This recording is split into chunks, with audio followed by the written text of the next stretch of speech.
3, 2, 1 start. साथियों नमस्कार, मैं हूं भुवन सिंह। स्वागत है आपका हमारे इस नए पॉडकास्ट में। आज हमारे साथ हैं खास मेहमान विनेश ठाकुर जी। विनेश ठाकुर विधान केसरी अखबार का संपादन करते हैं और कह सकते हैं हम कि अति पिछड़ों में ये पहले ऐसे शख्स हैं जो कि अखबार का, वो भी दैनिक अखबार का संपादन कर रहे हैं।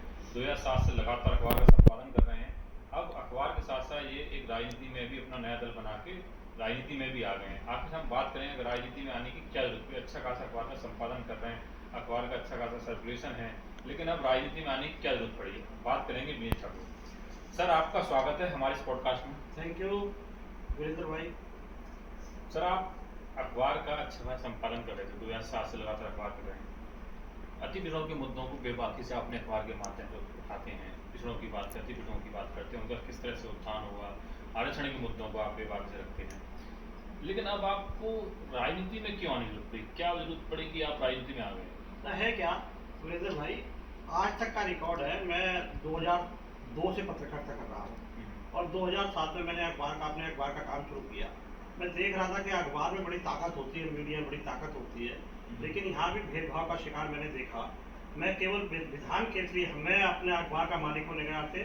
मैंने देखा कि मीडिया की दुनिया में मैंने बहुत बार प्रयास किया कि भाई सभी लोगों की आवाज़ उठाई जाए, लेकिन मैंने देखा मीडिया में भेदभाव किया जाता है। इस चक्कर में मैंने अखबार निकालने का काम किया। विधान के अखबार पहले मैंने निकाला। मैंने समझा कि अखबार के माध्यम से मैं अति पिछड़ों की या जो वंचित समाज के लोग हैं, जो भी वंचित जातियों के लोग हैं, जो सत्ता से, नौकरी से, शासन से, सम्मान से वंचित रखे गए हैं, मैं उन पर बहुत संपादक लिखता रहा। जैसे जातीय के जाति नहीं, अति पिछड़ों की आवाज़ क्यों दबाई जाती है, उस तरह से बहुत सारे संपादकीय लिखने का काम किया। मेरे पे एक बात थी कि भाई और जितनी भी पॉलिटिकल पार्टियां देश भर में हैं, ये सब अखबार के माध्यम से अखबार का संपादकीय जो है वो कटिंग होकर फिर जाता है भारत सरकार में, उत्तर प्रदेश सरकार में, राज्य सरकार में जाता है। तो मैं समझता था कि इस पर काम होता होगा, लेकिन मैंने देखा लंबे समय तक काम करने के बाद मार तमाम हजारों संपादकीय लिख डाले, किसी ने कोई कार्रवाई नहीं की। मैंने देखा इस बात को कि हमारे लोग जो हैं आज़ादी के बाद से अब तक कभी ज्ञापन देते हैं, सरकार को ज्ञापन देते हैं, कभी आरक्षण की मांग करते हैं, कभी रोहिणी आयोग की सिफारिश करने की मांग करते हैं, कभी आरक्षण के बंटवारे की मांग करते हैं। मैंने देखा यार इतने समय से, लंबे समय से चल रहा है और आज तक जो है सरकारों के कान पे जू नहीं रहेंगे। तो मैंने सब तब ये मुझे बचा करके अखबार के संपादन के साथ साथ मुझे पॉलिटिकल पार्टी का एक गठन करना पड़ा। और पॉलिटिकल पार्टी का गठन करने के बाद मैं इस रास्ते पे निकला हूँ कि मैं वंचितों को सत्ता में हिस्सेदार दिलवाने के लिए मैंने ये जनसेवा दल नाम की पार्टी का गठन किया है।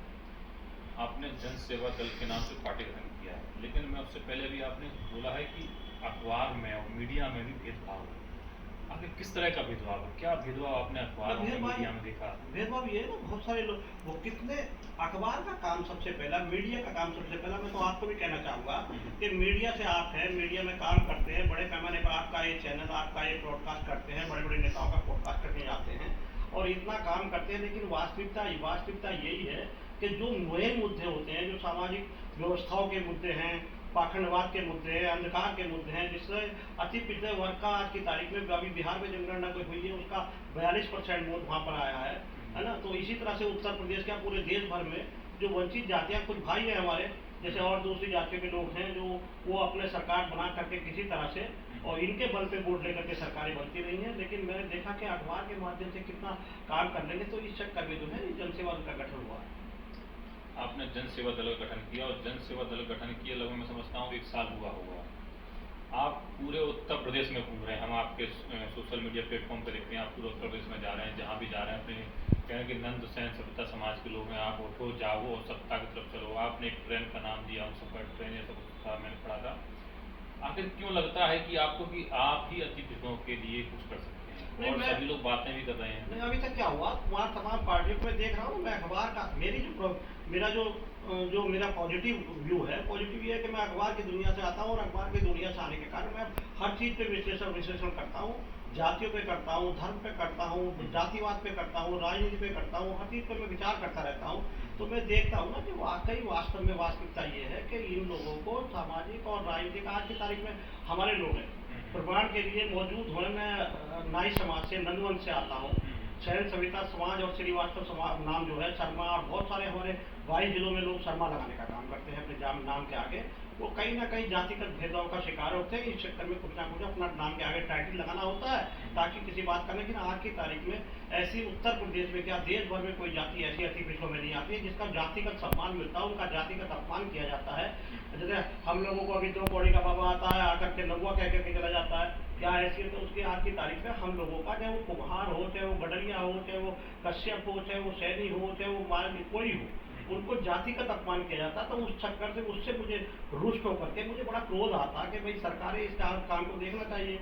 आज की तारीख में हम लोगों का लंबा इतिहास है। हम महापदनंदन के वंशज हैं।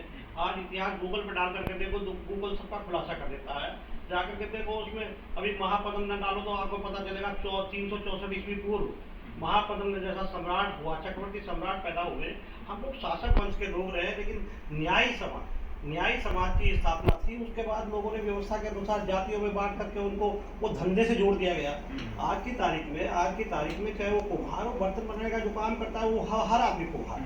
अगर कोई आदमी दाढ़ी बनाने का काम करता है तो हर आदमी नायक, उसका अगर धंधे से जोड़ा जाए तो जो भी हो, अगर मान लिया दाढ़ी बना रहा है तो वो जाति नहीं है, वो जाति नहीं है उसकी, वो धंधा है उसका।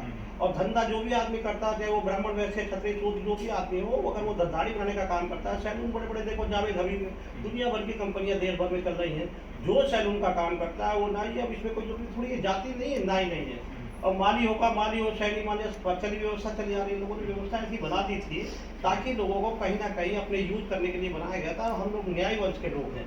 सबसे पहले न्यायिक प्रणाली के जनक रहे इस देश में। अगर कोई चक्रवर्ती सम्राट रहे तो महापदनंदन रहे, और हम नंद वंश से आते हैं। तो उसके बाद देखो जब आज की तारीख में हमारा आज़ादी के बाद से पहले क्या होता, आज़ादी के बाद से आज तक इस उत्तर प्रदेश में कोई विधायक बन करके नहीं गया।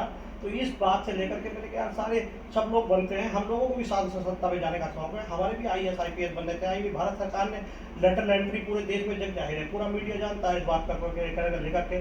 वो सूची आज भी RTI में मंगाई जा सकती है। हो सकता है मुझे सही जानकारी ना हो, वो सूची आज की तारीख में भी RTI से मंगाई जा सकती है। उसमें देखा जा सकता है कि 300 कुछ जितनी भी 300 साढ़े 300 जो लेटर एंट्री में ज्वाइंट सेक्रेटरी और सेक्रेटरी बनाए गए, उसमें एक भी अति पिछड़े वर्ग का आदमी कोई व्यक्ति नहीं है। तो ऐसा क्या है, ये सब जातिगत भेदभाव के कारण आज लोग बड़े बड़े धर्म के ठेकेदार बनते हैं, बड़ी बात करते हैं। मैं कई बार संपादक लिखा कि सनातन का असली दुश्मन कौन है। सनातन का असली दुश्मन अगर कोई है तो वो केवल जो लोगों का अधिकारों का हनन करने वाले लोग हैं। मैं गारंटी के साथ इस बात को कह सकता हूँ। यदि आज की तारीख में जिस तरह से लोग सनातन से दूर भाग रहे हैं, जिसमें तेजी के साथ लोगों का मन बदल रहा है, तो मन बदलने का कारण अब कुछ लोग हम पे आरोप लगाते हैं कि जातिवाद का बात करते हैं। अभी स्वामी प्रसाद मौर्य है, अभी राजकुमार सैनी है, अभी और दूसरे नेता हैं, उनके ऊपर आरोप लगाया जाता है कि वो जाति उसकी बात करते हैं, हिंदूवाद के खिलाफ बोलते हैं।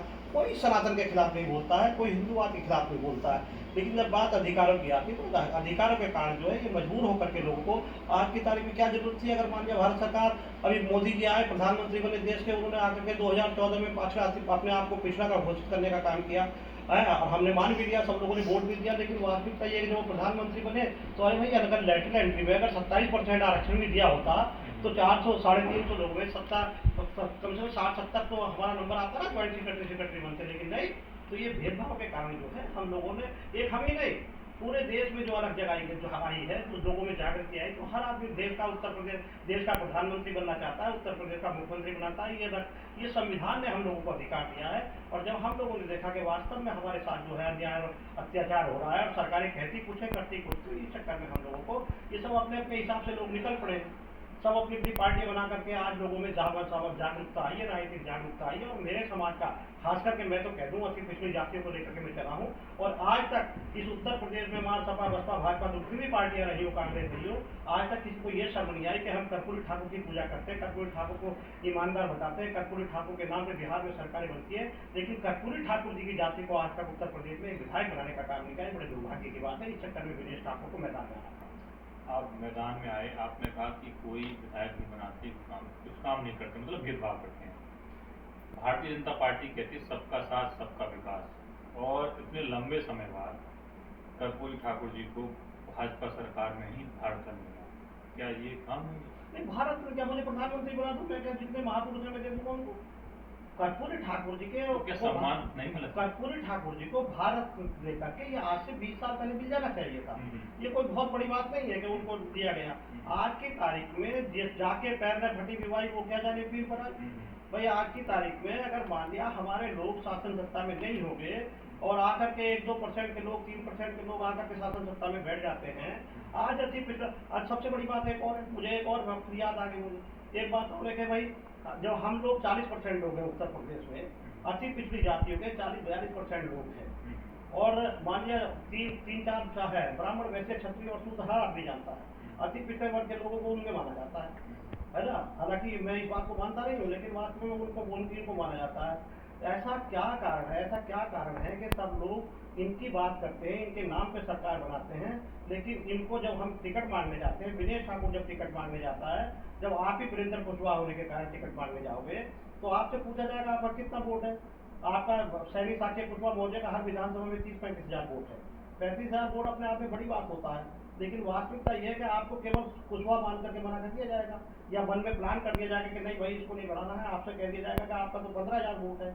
और जबकि अगर पंडित जी चुनाव लड़ते हैं, अगर लाला जी चुनाव लड़ते हैं, और अगर कोई ठाकुर साहब चुनाव लड़ते हैं, तो उनसे भी पूछा जाता है। वो भी कई वर्गों में बटे रहते हैं, है ना। शुक्ला जी हैं, त्रिवेदी हैं, चतुर्वेदी हैं, और शर्मा जी हैं, पर दुनिया भर की वो लिखते हैं, और सब लोग सम्मानित लोग, हमें किसी का अपमान नहीं करते। लेकिन वास्तविकता ये है कि उनको कह दिया था कि ब्राह्मण समाज का इतना वोट है। लेकिन ऐसा क्या कारण है इन सरकारों का भेदभाव नहीं करती तो और क्या करती हैं ये पार्टियां, भेदभाव करती हैं। तो ऐसा क्या कारण है कि ब्राह्मण को तो आप पूरा कंप्लीट मान लेते हैं, वैश्य को आप पूरा कंप्लीट मान लेते हैं, और ठाकुर को आप पूरा कंप्लीट मानते हैं, चाहे भले ही वो 20 वर्गों में बटे हो। लेकिन अति पिछड़ी जातियों को ये नंद समाज का कितना वोट है भाई? नंद समाज का तो 10 हजार वोट है। अरे भैया जब हम टिकट मांगने जाते हैं, तो चाहे वो अखिलेश जी हो, चाहे वो भारतीय जनता पार्टी हो, चाहे वो बहुजन समाज पार्टी हो, उनको जाति में तोला जाता है, उनको वर्ग में क्यों नहीं तोला जाता?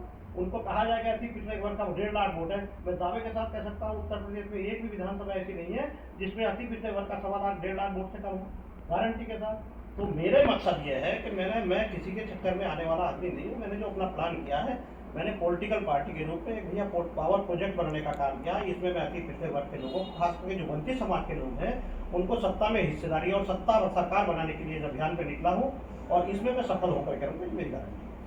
आपने कहा कि आप सत्ता में पहुंचा के, सत्ता बनाकर ही मतलब सफल होंगे सत्ता में आके। अभी आप सामाजिक न्याय की बात करते हैं, अति पिछड़ों की बात करते हैं, लेकिन देश में इस समय जो विपक्ष में कांग्रेस पार्टी है, और खासकर राहुल गांधी लगातार अति पिछड़ों की बात कर रहे हैं कि सामाजिक न्याय, जाति जनगणना, अति पिछड़ों की हिस्सेदारी, अति पिछड़ों की भागीदारी की बात कर रहे हैं। क्या राहुल गांधी जी जो बात कर रहे हैं और आप में क्या अंतर है? नहीं, बात यह है कि राहुल गांधी आज के पास आने में थोड़ी, आजादी के बाद से राहुल गांधी की ही सरकार चल रही है। आजादी के बाद से राहुल गांधी की ही सरकार चल रही है। दिक्कत यह है सबसे बड़ी, 40% के वोट की कीमत तब समझते हैं जब ये सत्ता से बाहर हो जाते हैं। और कांग्रेस रही, कांग्रेस के तो अब राहुल गांधी आज की तारीख में इस समय कमान संभाले हुए हैं, लेकिन हमेशा आजादी के बाद से कांग्रेस की सरकार रही। सच्चाई ये है कि अगर यदि वाकई वो आज अति पिछड़ों की बात करें, क्योंकि सत्ता से दूर हो गए, अब इनके वोट की याद आई है। अभी मैं आपसे कह भी रहा था कि उत्तर प्रदेश का इतिहास है, उत्तर प्रदेश आपके सामने, चलो वहाँ तो भारत सरकार में एक भाई जाएगा, छोटा भाई जाएगा, बड़ा भाई आ जाएगा, बड़ा भाई जाएगा, छोटा भाई आ जाएगा, मकसद दोनों का एक है। राहुल गांधी तो और भाजपा से लंबे समय तक शासन चला चुके हैं।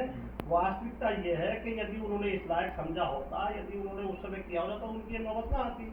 आज की तारीख में आप उत्तर प्रदेश का इतिहास आपके सामने है।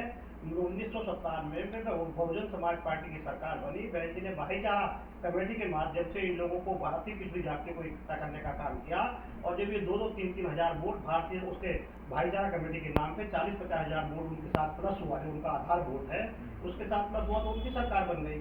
जब देखा उन्होंने कि यहाँ भी भला होने वाला नहीं है अति पिछड़ों का, अति पिछड़ों ने सोचा कि भाई यहाँ भी हमें कुछ नहीं मिलने वाला, यहाँ भी खाली लॉलीपॉप दे दिया जाता है, किसी को एमएलसी बना दिया, किसी को उपाध्यक्ष बना दिया, किसी आयोग का, किसी को कुछ बना दिया।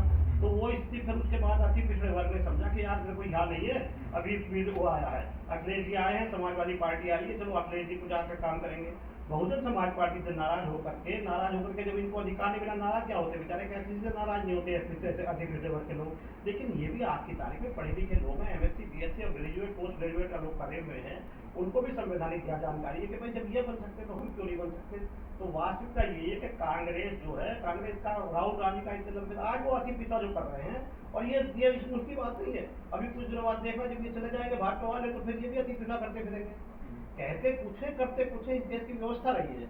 तो इसी चक्कर में जाकर के हम लोगों को, हम जैसे लोगों को, हमें तो चाहता हूँ सब लोग आए मैदान में निकल के और अपने अपने समाज का नेतृत्व करें और डंके की चोट पे सरकार बनाने का काम करें। हमारी गारंटी इस बात की है कि अगर हम सब लोग इकट्ठा होकर एक दूसरे से भाईचारा कायम करके अगर सरकार में है तो हम किसी के साथ अन्याय नहीं करेंगे। हम जो अगर सरकार में आते हैं तो हम किसी के साथ अन्याय नहीं करेंगे। जिसका हिस्सा, जिसकी जितनी पॉपुलेशन है, मेरा तो पक्का प्लान है, मैं जनसेवा दल का राष्ट्रीय अध्यक्ष हूँ, मेरा पक्का प्लान है कि भाई जिसकी जितनी आबादी है, चाहे वो जितना जो परसेंट रहता हो, कोई 2% रहता हो 2% का हकदार है, कोई 15% रहता हो 15% का हकदार है। तो मेरा फार्मूला सीधा सीधा है। इसी चक्कर में मैं ज़्यादा किसी के चक्कर में आने वाला आदमी नहीं हूँ। मैं अखबार का एडिटर हूँ। अब मैं समाज को जोड़ करके, पहले अखबार के पन्ने खबरें जोड़ करके पेज बनाने का काम करता था, अब भी करता हूँ। पन्ने जोड़ करके अखबार बनाने का काम करता हूँ। मैं जातियों को जोड़ करके समाज बनाने का काम और सरकार बनाने का काम करने निकला हूँ। इसमें मैं कामयाब हो गया खैर हुआ, इसका मुझे कॉन्फिडेंस है, पूरा विश्वास है। आपने कहा आपको कॉन्फिडेंस है, पूरा विश्वास है कि सरकार बना के अति पिछड़ों के लिए आखिर कैसे आप सरकार बनाएंगे? अब क्या अकेले सरकार बीनेश ठाकुर जी बना लेंगे कि बीनेश ठाकुर कैसे सरकार? वही तो मैं बता रहा हूँ, यही तो कह रहा हूँ वीरेंद्र भाई। मेरा मकसद ये है कि हम लोग आज की तारीख में उत्तर प्रदेश, जो फिलहाल तो हम उत्तर प्रदेश की सरकार की बात कर रहे हैं, फिलहाल हम उत्तर प्रदेश के और अन्य राज्यों में जो भी अपने हिंदी भाषी राज्य हैं, जहाँ लोग पीड़ित हैं, जहाँ लोग जागरूक हो चुके हैं, तो मैं यही तो कहना चाह रहा हूँ कि हम लोगों को तो किसी की जरूरत ही नहीं है। अगर हम अच्छा काम करेंगे तो सब लोग हमें वोट देंगे, ये अलग बात है। लेकिन हम लोगों का 40% वोट है उत्तर प्रदेश में। एक भी विधानसभा ऐसी नहीं है जिसमें 5 प्रजापति, सैनिक, कश्यप, विश्वकर्मा और नंदवंशी और वाल्मीकि और दूसरी जो जातियों के लोग हैं, जो वंचित, जिनको शासन सत्ता में परसेंटेज के हिसाब से जनसंख्या अनुपात में जाने का मौका नहीं मिला है, अगर हम लोग इकट्ठा हो जाए तो हम प्रत्येक विधानसभा में 1.5 लाख वोट रखने वाले लोग हैं। तो हमें वास्तव में किसी की जरूरत नहीं है। लेकिन अगर जो आएंगे, अगर हम अच्छा काम करेंगे तो हम किसी के साथ अन्याय करने वाले आदमी नहीं। यही तो मैं कह रहा हूँ बात। मैं ये कह रहा हूँ कि हमारा जो ये जो जनसेवा दल है, हम जो है अति पिछड़ों की सरकार, अति पिछड़ों के दम पे सरकार बनाने की जो बात कर रहे हैं, केवल इस चक्कर में कर रहे हैं। जब एक विधानसभा में हमारा कहीं भी 1.5 लाख, 1.25 लाख वोट से कम नहीं है, तो जीतने वाले को तो 70-80 हज़ार वोट चाहते हैं। और 403 सीटों में हम 250 सीटें जीत करके भी सरकार बनाएंगे। ये हमारी गारंटी इस बात की है। और हम प्रत्येक आदमी, हम ये सबका ठेकेदारी लेके नहीं चले हैं। जनसेवा दल की सबकी ठेकेदारी लेके नहीं चला है। जैसे अभी तक नेता करते आए हैं, कोई भी आया हो, चाहे वो नेता उत्तर प्रदेश में आया हो, देश भर में सारे समाज की ठेकेदारी करना चाहता है। अरे भाई, जिसको तुम सेकंड नंबर पे, जिसको हम छुआछूत भेदभाव करते हो, उनको अपने साथ कैसे रख लोगे? कैसे? आपने हमेशा उनको दुकाने का काम किया। आज मैं तुमसे बता दूं, फिर बात लंबी और ज़्यादा हो जाएगी। मैं आपसे बता दूं, वास्तविकता ये है कि लोग, चाहे वो अभी उत्तर प्रदेश में अगले पीडीए चलाने का काम करते हैं, पिछड़ा दलित और अल्पसंख्यक, यानी कभी उसका नाम चेंज कर देते हैं, कभी कुछ बताए थे, खैर चलो वो उनका मामला है।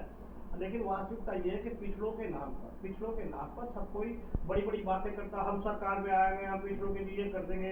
हम आज देख लो, रोहिणी आयोग की रिपोर्ट, आरक्षण में वर्गीकरण की रिपोर्ट, सामाजिक न्याय समिति की रिपोर्ट, बाहर दुनिया भर कर्पूरी ठाकुर फार्मूला उत्तर प्रदेश में और बिहार में मांग होती है। लेकिन कोई आदमी कहता कुछ है, जब चुनाव आता है तो कहते हैं कि पिछले वर्ग के लोग तो साहब हम आपके लिए सरकार। अरे भाई, सरकार में जब आओगे तब आओगे। आज अखिलेश जी हो या भारतीय जनता पार्टी के राष्ट्रीय अध्यक्ष JP नड्डा जी, या और बहन जी हो राष्ट्रीय बहुजन समाज पार्टी की राष्ट्रीय अध्यक्ष, या कोई भी, आज की तारीख में मैं अपनी पार्टी का राष्ट्रीय अध्यक्ष हूँ।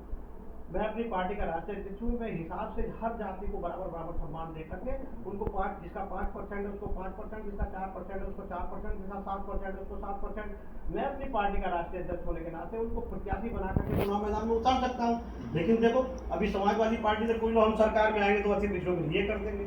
अभी भारतीय जनता पार्टी जब चली जाएगी तो ये कहेंगे हम सरकार में आएंगे तो फिर ये कर देंगे। अरे भैया, आप अपनी पार्टी के मालिक हो, आप क्यों नहीं जनसंख्या अनुपात में, हिस्सेदारी में, टिकट वितरण में काम कर रहे थे? लेकिन नहीं, वो तो सब खाली लॉलीपॉप देने का काम है। तो ये लॉलीपॉप अब चलने वाला नहीं है। पढ़े लिखे लोग हैं, प्रवासी पिछले वर्ग के, सब अच्छी पोस्टों पे अच्छा काम करते हैं। अब माना कि नौकरी नहीं लगती है, लेकिन पढ़ने लिखने के बाद वो भी सोचते हैं कि अरे हो क्या रहा है देश में। तो वास्तविकता ये है कि भैया इस चक्कर में जाना पड़ेगा। आपने कहा कि अति पिछड़े समाज पढ़े लिखे लोग हैं, जागरूक लोग हैं। इस समय जो चुनाव हो रहा है वो धनबल का चुनाव हो रहा है, बहुबल का चुनाव हो रहा है। अति पिछड़े समाज के जो लोग हैं अभी ना धनबल से मजबूत है, ना बहुबल से मजबूत है, और देखा है तो वैचारिक से उतने मजबूत नहीं है।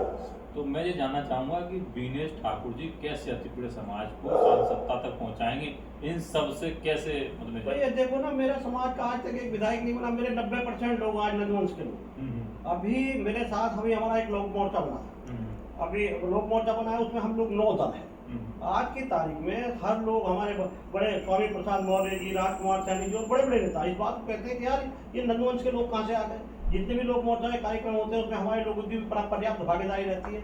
मेरा कहना यह है कि जब मेरे समाज के लोग, नंदवंश के लोग आज 90% विनेश ठाकुर के साथ खड़े हो गए, ऐसा नहीं है, वो मदद भी करते हैं, मदद भी कर रहे हैं। तो इसी तरह से पाल प्रजापति, सैनिक कश्यप विश्वकर्मा और सैनिक कुशवाहा मौर्य साक्य, ये सब समाज के लोगों में इस तरह की जागरूकता आई है। ये पैसे की ये 1-1 रुपए डाल के सरकार बना देंगे। ये 1-1 रुपए डाल करके आज 40% लगा लो ना। उत्तर प्रदेश की आबादी 22-24 करोड़ कितने करोड़ है, आप लगा लो 40% के हिसाब से। अगर 20 करोड़ भी लगाओ तो 20 चौक 80 कितने। अरे भाई इतने में अपना खर्चा, घोड़ा गाड़ी तेल घुमाना है, बाकी क्या करना है, बाकी थोड़ी कुछ करना है। तो आज की तारीख में इनके पास किसी चीज़ की कमी नहीं ना। ये बुद्धि में इनको बुद्धिहीन समझते रहे, लेकिन ये बुद्धिहीन लोग नहीं है आज की तारीख में। ये भी चाहते हैं कि हम शासन सत्ता में जाएंगे, और वास्तव में अगर ये इकट्ठा हो रहे हैं जिस तरह से मैं देख रहा हूँ आज की तारीख में, केवल मेरे नंदवंश में नहीं, पाल प्रजापति, सैनिक कश्यप समाज में सभी में इस बात की भूख लगी है कि यार जब ये बन सकते हैं तो हम क्यों नहीं बनते। तो ये इस चक्कर में मैं बता रहा हूँ कि हम लोगों को धन भल की या हम कोई माफिया गर्दी का काम नहीं करते हैं। हमारा जो जनसेवा दल है, हम लोगों ने पक्का प्लान किया है कि हमारे तो 1-1 रुपया डाल करके आज की तारीख में कितने 8 करोड़ लोग उत्तर प्रदेश में हैं। अगर 40% के हिसाब से लगाओ तो 8 करोड़ लोग उत्तर प्रदेश में हैं, और 1-1 रुपया देते तो 8 करोड़ रुपए में सरकार बनाने में कोई रोक नहीं सकता इसको। क्योंकि इनको गाड़ी में तेल डलवाना है, 403 विधानसभाओं के लिए 8 करोड़ रुपए बहुत सा तेल पड़ जाएगा। और इन लोगों के अंदर सत्ता में जाने की भूख जगी है। मैं तो धन्यवाद देना चाहूँगा काशीराम जी जब यहाँ देश में आए, और काशीराम देखो ना, काम आने और काशीराम जी आए, उन्होंने पार्टी बनाने में कितना संघर्ष करना पड़ा उनको उस समय। लेकिन मैं तो सौभाग्यशाली हूँ कि मेरे नंदवंश के लोग और खास करके और अति पिछड़ी जातियों के लोग मेरे साथ जुड़े हैं। आज हमारे पास राष्ट्रीय उपाध्यक्ष पाल समाज का भी है, आज हमारे पास कश्यप समाज का राष्ट्रीय उपाध्यक्ष है, आज हमारे पास सैनी समाज के लोग भी हैं, आज हमारे साथ मौर्य समाज के लोग भी हैं। अभी लोगों में देख रहे हैं कि भाई ये पार्टियां जो बनी है, विनेश ठाकुर ने जो पार्टी बनाई है, मतलब क्या वास्तव में चल पाएगी। जब मैं अगर कभी का बैठ जाता, मैं कभी का बैठ गया होता, लेकिन वास्तविकता ये नहीं कि समाज के लोग मेरे साथ खड़े हो गए, पूरी उनको उम्मीदें हो गई तो विनेश ठाकुर की जान चले जाए, लेकिन विनेश ठाकुर पीछे हटने वाला आदमी। आपने कहा विनेश ठाकुर की जान चली जाए, पीछे हटने वाला। मैं सोशल मीडिया पे आपका एक वीडियो देख रहा था, आप हॉस्पिटल से आपके पास हॉस्पिटल में बात कर रहे थे, आपका लिवर ट्रांसप्लांट हुआ है और आपके फैमिली के लोग भी कहते हैं कि कहाँ जान जोखिम में डाल के चल पड़ेगी।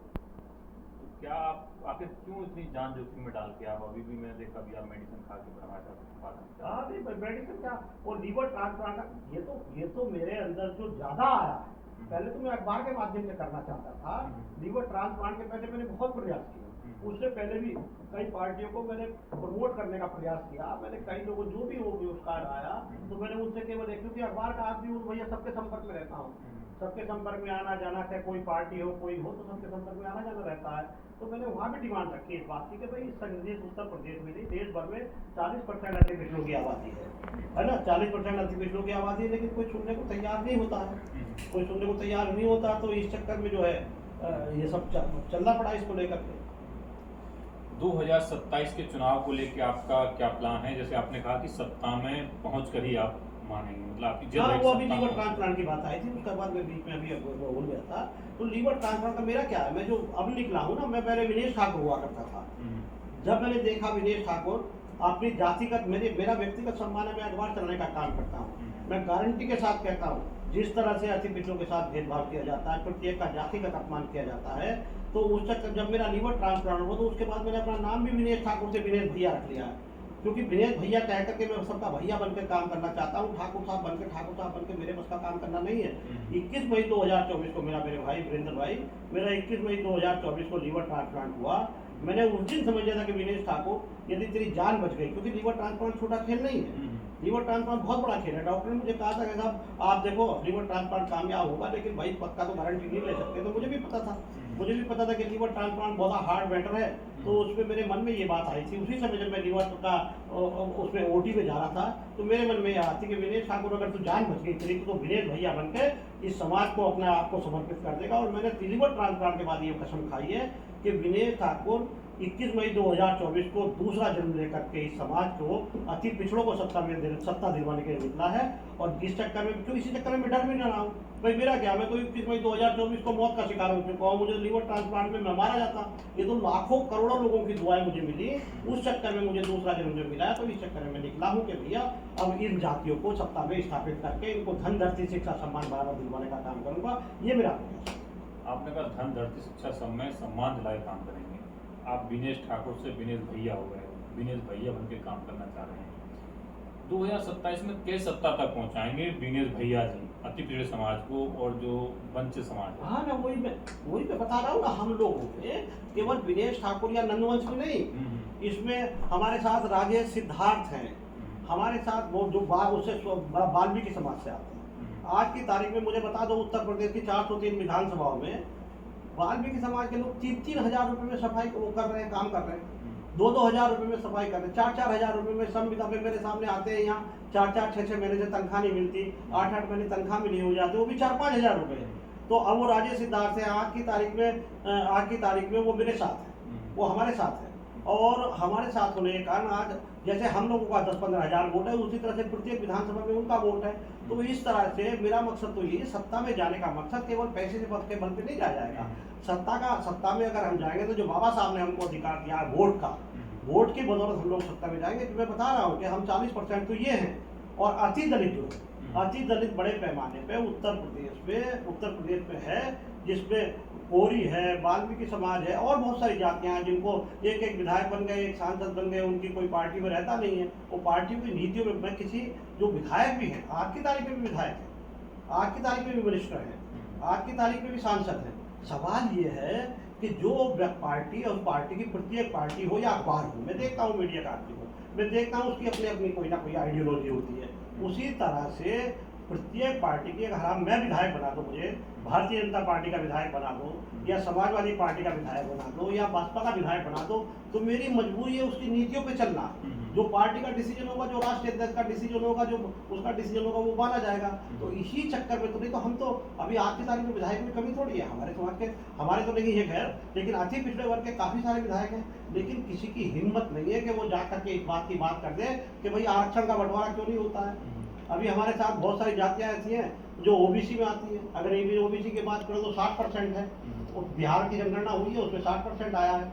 अब आप ये लगाओ कि जितनी भी जिला पंचायत की पश्चिम उत्तर प्रदेश में चुनाव होता है उसमें आरक्षित होती है 27% ओबीसी वर्ग के लिए, लेकिन उसमें जो हमारे पैसे वाले लोग हैं, जो हमारे बड़े भाई हैं, वो हमारे जिला पंचायत भी बन जाते हैं, ब्लॉक प्रमुख भी बन जाते हैं, ग्राम प्रधान भी बन जाते हैं और इसी तरह से विधायक बन जाते हैं। और हमारे लोगों के पास पैसे का धर्मभाव होता है और पार्टियां कहीं देखो, अभी देखो तुम्हारे सामने है, तुम तो पत्रकार आदमी हो, दिल्ली के बड़े नेशनल मीडिया में हो, आप देखो कहीं हेमा मालिनी जी चुनाव लड़ती हैं, कहीं वो एक और कौन है वहाँ की, हिमाचल की कहाँ की है वो, अभी वो बनी है, कहीं सचिन तेंदुलकर बनते हैं, कहीं बड़े बड़े लोग बन जाते हैं, कहीं इतने पूंजीपति लोग बन जाते हैं, कहीं सुभाष चंद्रा जी बन जाते हैं। वास्तविकता ये है कि सरकार की जरूरत किसको है? जो पूंजीपति लोग हैं उनको व्यापार करने की, लेकिन यहाँ तो रोटी खाने को नहीं मिलती, बच्चों की एजुकेशन में दिक्कत आती है। आज बताओ, आज की तारीख में तुम लोग जानते हो अच्छी तरह से, पूरा मीडिया जानता है, कभी मीडिया उठाता है इस बात को कि गांव की एजुकेशन का क्या हाल है। आज की तारीख में जो बेचारे को उनको मिड डे मील में जाकर के 2 घंटे उसमें बर्बाद हो जाते हैं। और जो बच्चा जिसके 3 बच्चे हैं, क्या वो सीबीएसई के स्कूल में अपने बच्चों को पढ़ा सकता है? जो आदमी मजदूरी करता है, उसकी 10 दिन मजदूरी लगती है, मनरेगा में काम करता है या किसी में काम करता है, तो बेचारा 3-4 हजार रुपये कमा पाता है। एक बच्चे की फीस सीबीएसई में 3500 रुपये, 4000 रुपये जाती है। किसी के 3 बच्चों, कैसे अपने बच्चों को पढ़ा ले? कोई रोटी खाने को तैयार, मिलने को तैयार नहीं है। आज की तारीख में घर में सब्जी, बिना सब्जी के लोग खाना खाते हैं। गाँव देहात में जाकर के देख लो, जो जिसने उगा ली अपने घर में तो ठीक है, अगर वो खरीदने चला जाए तो उसको 150-200 रुपये की सब्जी मिलेगी पड़ेगी।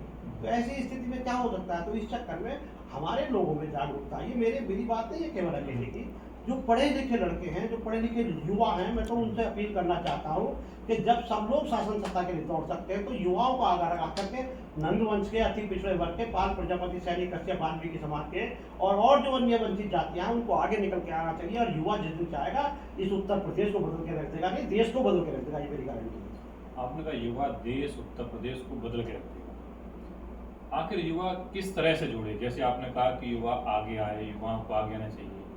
देखा जा रहा है कि जो पहले से ही, जैसे अभी आपने कहा धन्ना सेठ हैं या जो पहले तबनी, वो युवाओं के लिए स्पेस ही छूटा, तो युवा कैसे, आप उनके लिए कैसे रास्ता बनाएं? भाई युवा पढ़ा लिखा है, युवा आज की तारीख में कोई परिवार ऐसा नहीं है जिसमें ग्रेजुएट ना हो, जिसमें बीए ना हो, जिसमें एमएससी ना हो, बीएससी ना हो, मतलब पोस्ट ग्रेजुएट लड़के आज की तारीख में एक भी परिवार ऐसा नहीं है।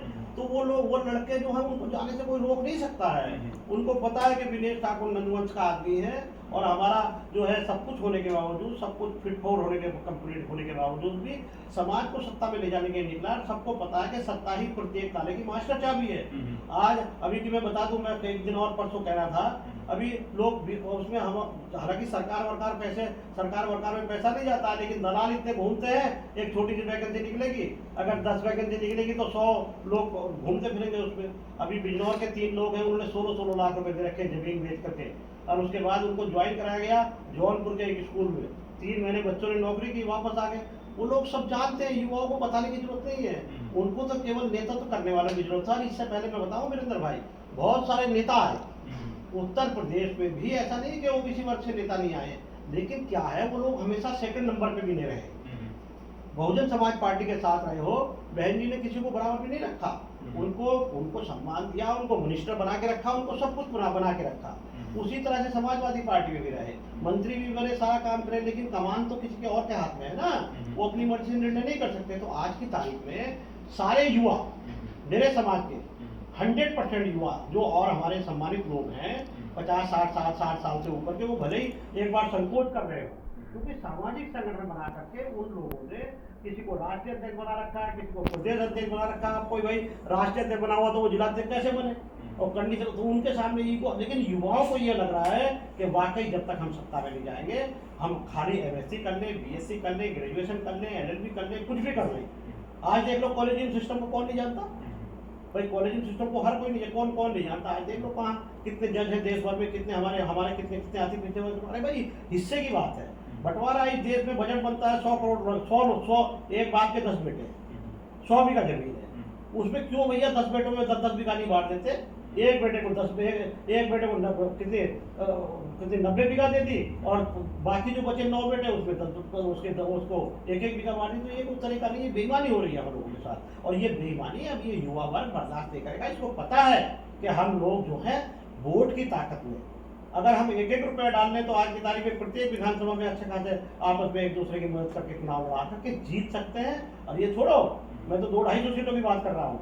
अगर जिस दिन ये अपनी पे आ गए और ये मेरी बात को समझ लें, मैं नहीं करता, इसके अलावा दूसरा कोई रास्ता नहीं है, चाहे वो किसी को भी नेता मान लें। लेकिन वास्तविकता यह है कि युवा इस समय ये समझ रहा है कि जब सत्ता में, और वास्तव में हकीकत यही है कि आप चाहे वो धन हो, धरती हो, शिक्षा हो, सम्मान हो, पहले कितना छुआछूत भेदभाव होता था। आज की तारीख में देखो, आज की तारीख में जो कुछ लोग दबंग किस्म के लोग हैं, ये विनेश ठाकुर वायदा करता है कि जिस तरह से आज की तारीख में जिस तरह से हम लोगों का जातीय पगत अपमान किया जाता है, समाज के युवा जानते हैं, वो भी जानते हैं कि ये व्यक्तिगत विनेश ठाकुर की हैसियत है, अखबार का संपादक या जो भी है ना, वो व्यक्तिगत सम्मान है, लेकिन जातिगत हैसियत ये लोग नहीं समझते हैं। जबकि हम लोगों का, आप देख लो उठा करके, इतिहास उठा करके इसे पूछ लो, गूगल पे डाल के देख लो, कहीं भी इतिहास में देख लो, हम लोग एक भी अति पिछड़े वर्ग की एक भी जाति नहीं है। सम्राट अशोक का नाम देखो, कौन सा पैदा हुआ, मुझे दिखा दो ना कहीं जाकर के। हमारे देश में अगर कोई शासक पैदा हुए हैं, महाराजा सुहेल देव हुए, जितने भी हमारे अति पिछड़ी वर्ग की जातियां हैं, सब चक्रवर्ती सम्राट से जैसा कोई चक्रवर्ती नहीं हुआ देश भर में। वो न्यायिक प्रणाली के जगह भी तपेंद्र साकी जी हमारे साथ असम एक पार्टी के राष्ट्रीय अध्यक्ष हैं, मुझसे कहते विनेश भाई, मुझे नहीं पता था उस बात का, विनेश भाई अगर आप देखोगे तो बोलते महापदम नंद पहले प्रशासनिक प्रणाली के आविष्कार करने वाले व्यक्ति राजा रहे हैं, जनक रहे, है ना। तो मेरा मतलब ये है कि हम लोगों का वाकई में शासकीय इतिहास है, लेकिन क्या करें, इस व्यवस्था ने जो है, अरे हमें तो जाति में बांट दिया तब भी कोई दिक्कत नहीं थी, हमें पैसे से बांट दिया तब भी कोई दिक्कत नहीं थी। हमें तो दिक्कत तब है कि हमारा 40% बोलते भैया हम 40%, 35%, 33%, 27%, 28, 32, 30% से ऊपर में सरकार बना लेते हैं। हम लोग तो 40% वोट रखने वाले को मैं देश के युवाओं से कहना चाहता हूँ कि केवल सत्ता ही प्रत्येक ताले की मास्टर चाबी है। और विनेश ठाकुर जैसा आदमी तो भैया संविधान और विज्ञान को सबसे बड़ा ग्रंथ मानता हूँ, और लोकसभा और विधानसभा को सबसे बड़ा मंदिर मानता हूँ, और अपनी माँ को सबसे बड़ी देवी मानता हूँ। ठीक है, नहीं